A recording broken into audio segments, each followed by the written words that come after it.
Okay, everyone.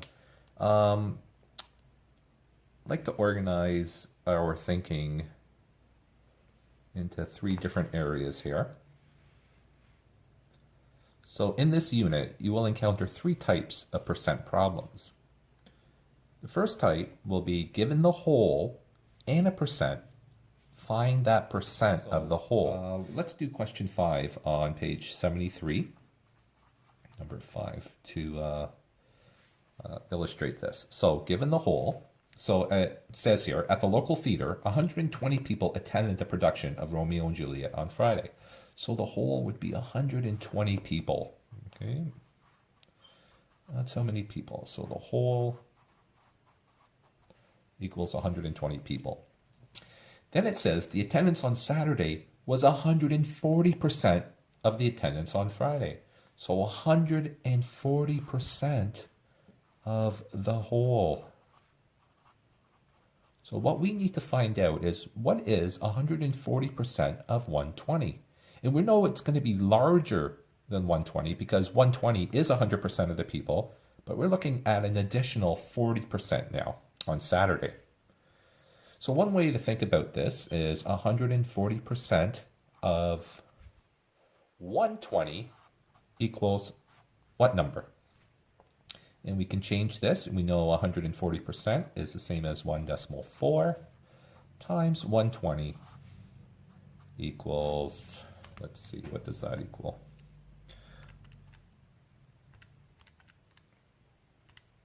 Equals 168. So we have 168 people that attended on Saturday. We can also use equivalent fractions, equivalent percents here to solve this problem.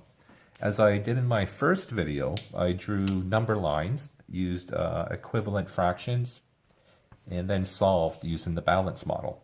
So let's do that really quick as well. So we have 0 to 100%, and we have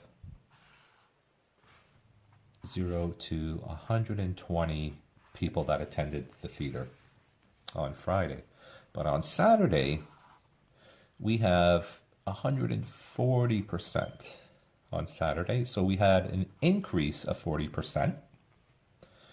And above, we figured out that this was 168, which I'm going to just use n here for now. So let's use equivalent fractions to try to solve this. So we have, well, 140%, which is 140 per 100, equals 120 over n. Now, if we use the balance model to solve this, like we did in the first video, we will come, n will equal to be 168. So n equals 168. So 68, sorry, this is an increase of 48 people. So 48 more people attended than on Saturday than on Friday. I want to point out one more thing here before we finish this question, that 100% is one whole there. So 100% equals 120. Okay. Now we have an additional 40% here, decimal 4. And that additional 40% is the 48 people. And we could have done this another way as well. So let's imagine that we wanted to find what is 40% of 120. We could have done 0.4, 0 times 120, and this will give us 48. Then we can add this to the whole. 120 plus 48 equals 168. So we found 40% of 120 and added it back to the 120 to get the grand total. But I really want to illustrate this here. 1.4, we have the 100% plus an additional 40%, which gave us the 48 over here. Any questions? More than happy to help in class. I hope you found this helpful. Okay, the second type of question you'll encounter is when given part of the whole and its equivalent percent, find the whole. So question, let's look at 1C, page 76, 1C. So 76 and 77 focus mainly on this idea here, or these type of problems. So 1C says 4% of a number is 32. Okay, so here we're given part of the whole. So this is the part of the whole. And here we're given its equivalent percent.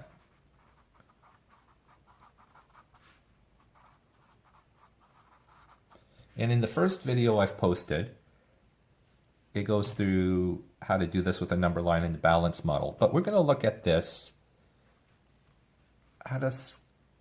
well, I don't want to use the word quickly, but another way to solve it. So we have 4% times some number, which equals 32.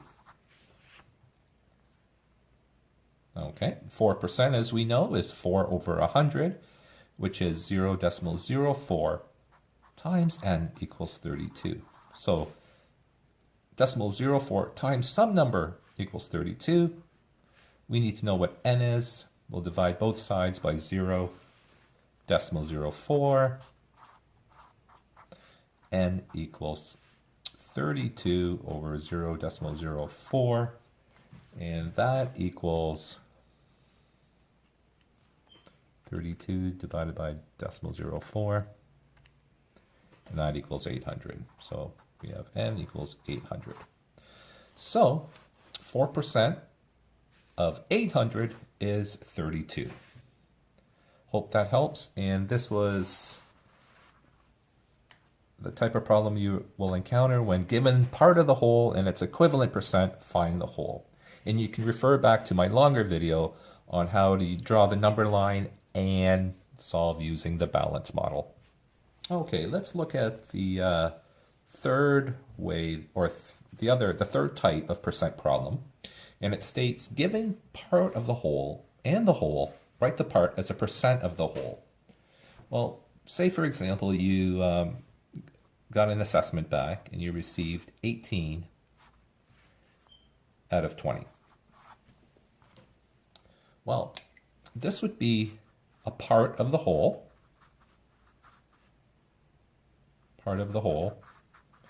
and this is the whole. And all we need to do now is to express that part as a percent of the whole. And what we simply do is 18 divided by 20, which will equal 0.9, and we know 0.9 is 90%. So the 90% is the part as a percent of the whole.